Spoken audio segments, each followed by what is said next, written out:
Good morning, guys. So this video is just meant to be a quick overview of this assignment, this project that we're doing in case you were absent yesterday. So let's look at this, what we're going to be doing over the next couple of days.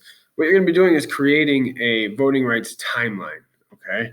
So using Google Slides and the information you have learned so far this year, you'll be creating a timeline that shows the evolution of voting rights in the United States. So we've been learning over the past couple of weeks how when the United States first created its government, okay, a very small percentage of people were able to vote. And then over time, that right has been expanded to more and more people through various actions. So what you're going to do is you're going to create a chronological ordered timeline that shows how voting rights have slowly expanded in the United States. And you're going to use Google Slides to do that. So your timeline isn't going to really look like this photo here that was just kind of as a visual aid, okay? You need one slide for each of the major events listed on the next slide. So I've come up with 7 major events in the expansion of voting rights, and you're going to turn that into a timeline. Okay. So here are the events. These are not in order. Okay. These are not in chronological order. That's what you need to figure out. Okay. Part of the project is you figuring out the order of these. Okay. The first major event is the Voting Rights Act, the 24th Amendment, Native American Citizenship Act, the 19th Amendment, Florida's Amendment 4. Now, I've added some resources, some outside reading that you can read up on Amendment 4, Florida's Amendment 4, because the only thing that we covered on this was when we watched the Netflix documentary. Okay, so there's some outside resources. I'll show you where to find that in this video. The 26th Amendment and the 15th Amendment. So here you have 7 major events in the expansion of voting rights, and you're turning these 7 things into a timeline, okay? Now, these are the requirements for each slide of the PowerPoint. Okay, you should have the name of the event and then the year the amendment or law was passed. It's a timeline, so you should include the year on each of these slides.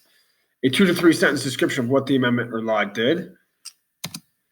A picture that is relevant to the event. This can just be on Google Images, okay? 3 hashtags relevant to the event. So what are hashtags? A hashtag simply summarizes the event in a quick way. So think of hashtags like on Instagram or Twitter. They are used to organize thoughts and posts. So in our sense, we're just using them to summarize the event. So an example of what a hashtag, don't use these in your project. You got to come up with your own ideas. So the 3 hashtags I came up with for the 19th Amendment were hashtag women's rights, hashtag suffrage, hashtag for the ladies. So for each of those 7 events, you need to come up with 3 different hashtags that explain the event. Okay. There's 2 additional requirements in addition to those 7 slides. This is kind of a sizable project, so you're going to have lots of class time to do this. You need a title slide with a creative title. And your final slide, because this is a timeline, this last slide is going to kind of be like this update slide. Your final slide needs to be a 5 to 6 sentence paragraph explaining current ways voting is suppressed and who it targets. Okay, so we've talked about over the past 10 years or so, the kind of the way states are going. How are states currently attempting to suppress voters? Okay, and there's resources. There's also another outside website on the project sheet posted on Google Classroom where you can read about this. Okay.